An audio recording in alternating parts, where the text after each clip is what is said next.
और लगातार आप सभी का भला और आप सभी का विकास चाहते हुए आपके सामने गुजरात की धरती से आशीष राजकुमार आ रहा है और लगातार प्रचार के ऊपर प्रचार हमारे सामने आता चला जा रहा है और आपके सामने कुछ बातें हम मद्देनजर रखते हुए बहुत कुछ खुलासा सामने लेकर आ रहे हैं और आप सभी का हम धन्यवादी भी हैं क्योंकि आप हमारे वीडियो को देखते हैं, शेयर करते हैं और लगातार आगे की ओर बढ़ाने के लिए हमारी मदद करते चले जा रहे हैं। प्रभु आप सबको आशीषित करें।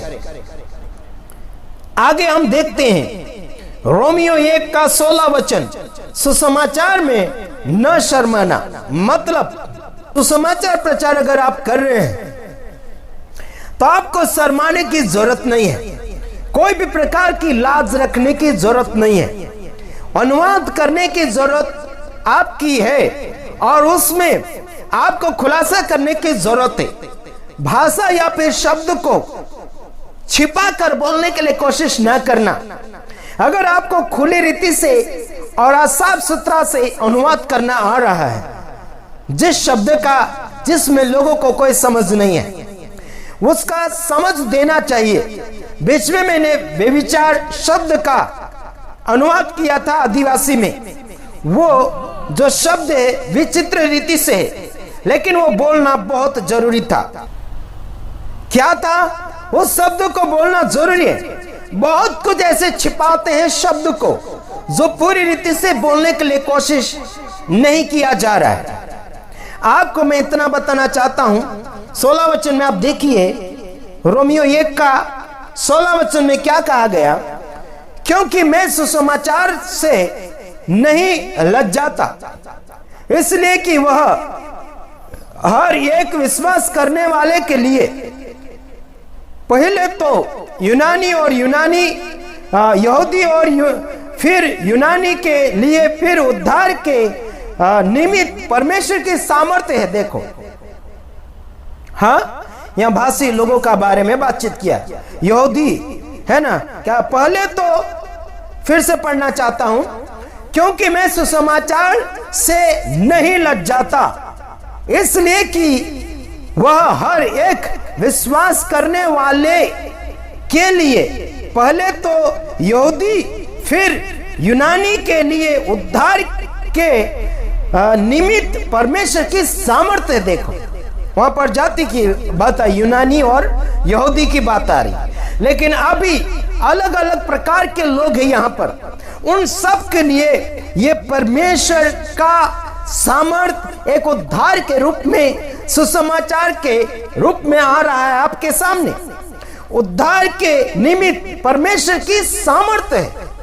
उद्धार के पक्ष में, उद्धार के साथ ये क्या है? परमेश्वर का सामर्थ्य है। सुसमाचार प्रचार हर जाति के लिए परमेश्वर का सामर्थ्य है। वहां तो लिखा है यहूदी और यूनानी, परंतु यहाँ अभी के लिए, सबके लिए एक सामर्थ बन चुका है। ये आदिवासी हो गए, पूरीवासी हो गए, कोई भी वासी हो गए, सबके लिए ये परमेश्वर का सुसमाचार प्रचार एक सामर्थ बन चुका है। इसमें कोई जाति नहीं, धर्म नहीं, सीमा नहीं और कोई राज्य नहीं, बल्कि आर पार सबके लिए बराबर सामर्थ्य है सुसमाचार प्रचार।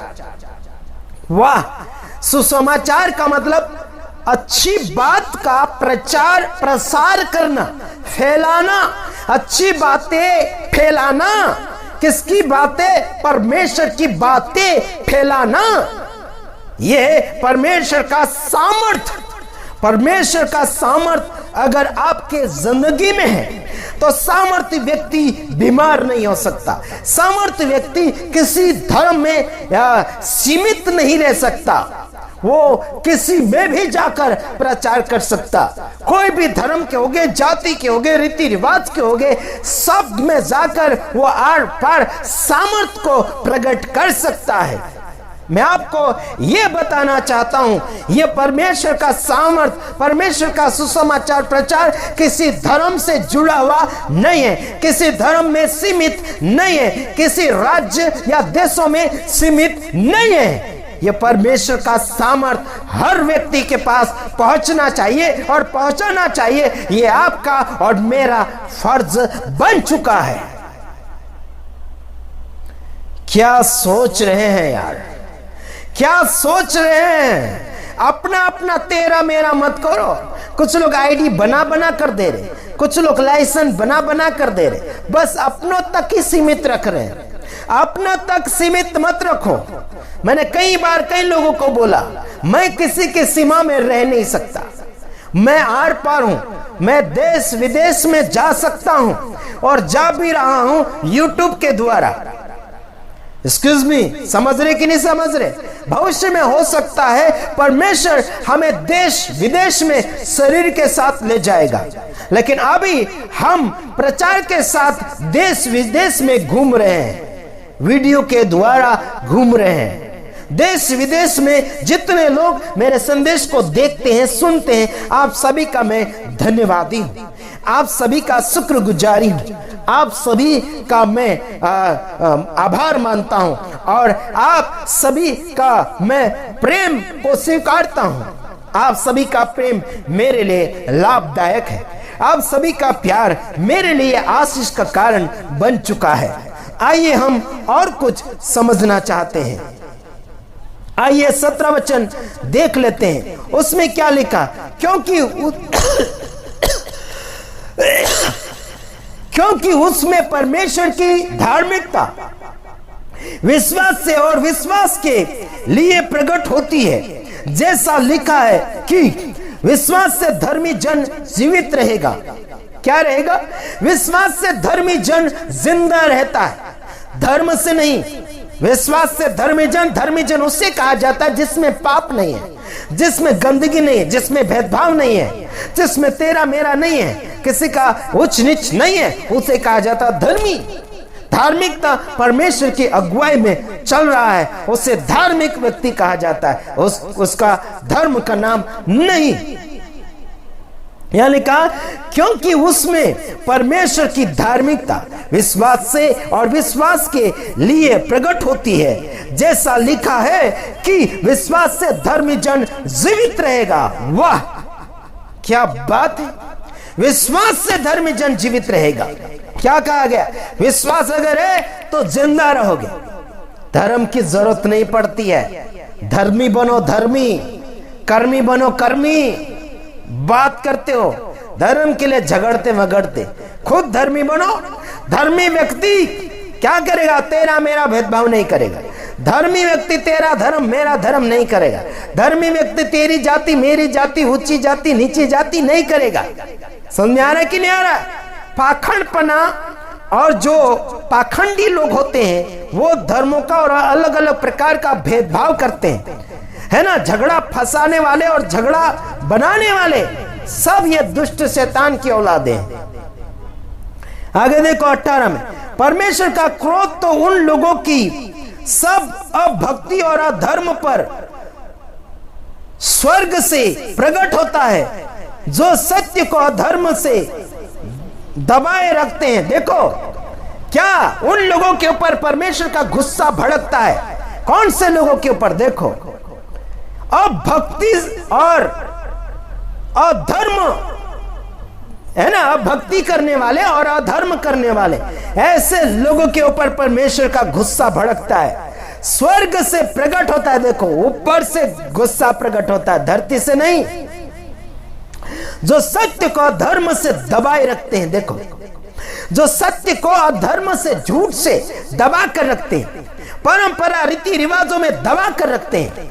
मैंने बीते हुए दिनों में कहा था क्रिसमस मत करो, यह अधर्म है। इसमें बाइबल से संबंधित बातें बिल्कुल नहीं है, इसमें बाइबल से संबंधित बातें बिल्कुल नहीं जुड़ती है।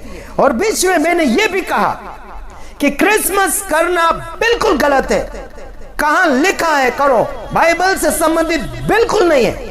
कुछ लोगों ने कहा कि संविधान में लिखा करना पड़ेगा, ये करना पड़ेगा। तुम्हारे बाप ने लिखा क्या? मुझे बता दे, संविधान में लिखा है करके पागल लोग।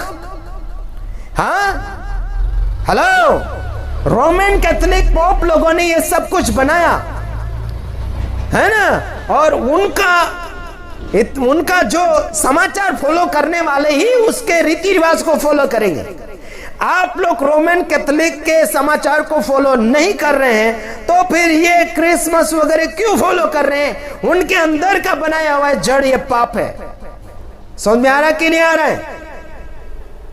आप पेंटिकोस्टल है, आप पवित्र आत्मा वाले, आप खरी शिक्षा वाले हैं, आप खराई की ओर जा रहे हैं, जागृति की ओर जा रहे हैं, तो झूठ का समाचार लेकर, सहारा लेकर अपनी जिंदगी को क्यों बना रहे हैं? समाचार इतिहास क्यों बना रहे हैं? नहीं बनाना चाहिए। झूठ का समाचार कट नहीं चाहिए। सच तो सच, जो विषय लिया है सच का तो सच ही बोलना है।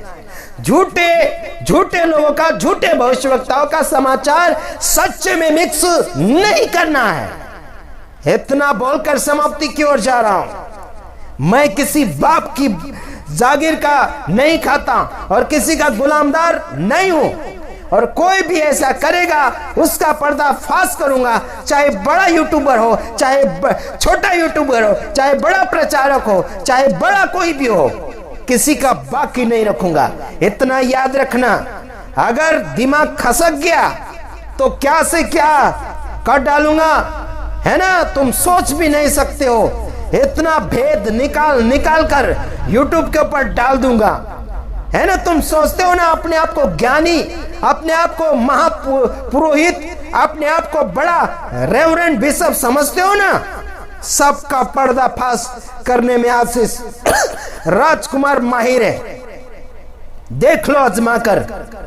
किसी बाप का बाकी नहीं रखता हूं और किसी बाप से डरता भी नहीं, केवल ऊपर वाले बाप से डरता हूं। बस यहीं से आपसे विदाई लेना चाहता हूं। God bless you, God bless you.